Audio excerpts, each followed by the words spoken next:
Hello everyone, চলে এসেছি আজকে একটি নতুন ভিডিও নিয়ে। বেশ কিছুদিন আগে ডিউড অ্যাপ থেকে আমরা কিছু প্রোডাক্ট পারচেস করেছিলাম, তো ফাইনালি আজকে ডেলিভারি বয় সেইটি ডেলিভারি দিয়ে গেছে। তো চলো প্রোডাক্টগুলিকে আনবক্স করা যাক। এটি ছিল প্রোডাক্টের মেন বক্সটি।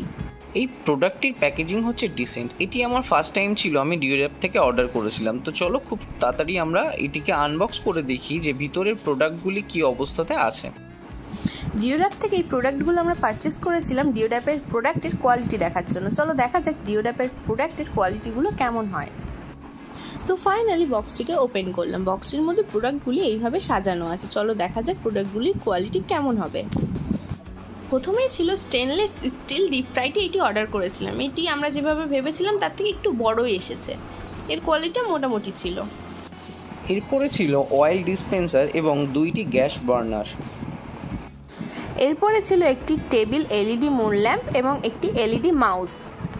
চলো দেখা যাক প্রোডাক্টগুলির কোয়ালিটি কেমন হয়। এবং এইগুলোই ছিল আমাদের ডিউড অ্যাপ থেকে পারচেস করা প্রোডাক্টগুলি। এই স্টেনলেস স্টিল ডিপ ফ্রাইটির প্রাইস ছিল 28 টাকা এবং এটা আমরা যেভাবে ভেবেছিলাম তার থেকে একটু সাইজে বড় ছিল এবং কোয়ালিটি মোটামুটি ভালোই ছিল।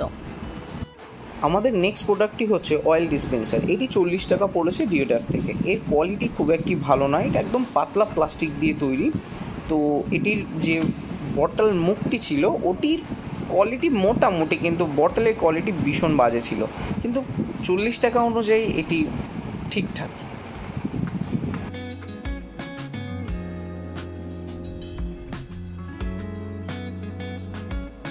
এরপর আমরা যে প্রোডাক্টটির কোয়ালিটি টেস্ট করতে চলেছি সেই প্রোডাক্টটির নাম হলো গ্যাস বার্নার কভার। তো আপনারা অনুমান করেন তো যে এই গ্যাস বার্নার কভারটির প্রাইস কী হতে পারে এবং আমাকে কমেন্ট করে জানান।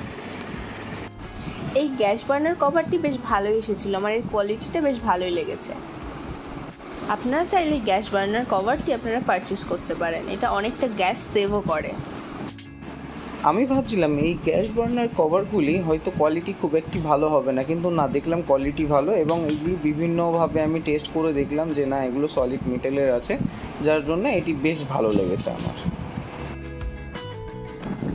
এরপরে যে প্রোডাক্টটি আমরা আনবক্সিং করতে চলেছি সেটি হলো table moon lamp LED light. এটি খুব কিউট। আমি ভেবেছিলাম হয়তো একটু বড় আসবে, কিন্তু একটু ছোট এসছে। তাও খুব কিউট প্রোডাক্টটি। আর এটির দাম মাত্র 95 টাকা। এই মুন ল্যাম্প লাইটটির বক্সটির মধ্যে একটি মুন ল্যাম্প এবং তাছাড়া তার সঙ্গে একটি স্ট্যান্ড ছিল। এই মুন ল্যাম্প লাইটটি রিচার্জেবল নয়। এটির মধ্যে ব্যাটারি বা সেল ইউজ করা হয়। সেল শেষ হয়ে গেলে আপনাকে ফের নতুন সেল ব্যবহার করতে হবে লাইটটিকে অন করার জন্য। এটা দেখতে বেশ কিউট ছিল, সিরিয়াস বলছি, বেশ কিউট ছিল।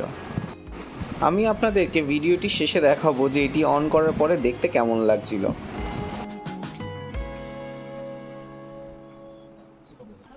এরপরে এটি হলো আমাদের লাস্ট প্রোডাক্ট। এটি হলো একটি ইউএসবি টাইপ এলইডি মাউস। এই মাউসটি আমি আমার ল্যাপটপে ইউজ করার জন্য অর্ডার করেছি, কারণ আমার ল্যাপটপের যে কিবোর্ড, আমার ওটাতে মাউস ইউজ করতে খুবই অসুবিধা হয়, কারণ ছোট থেকেই আমি নর্মাল মাউস ইউজ করে অভ্যস্ত।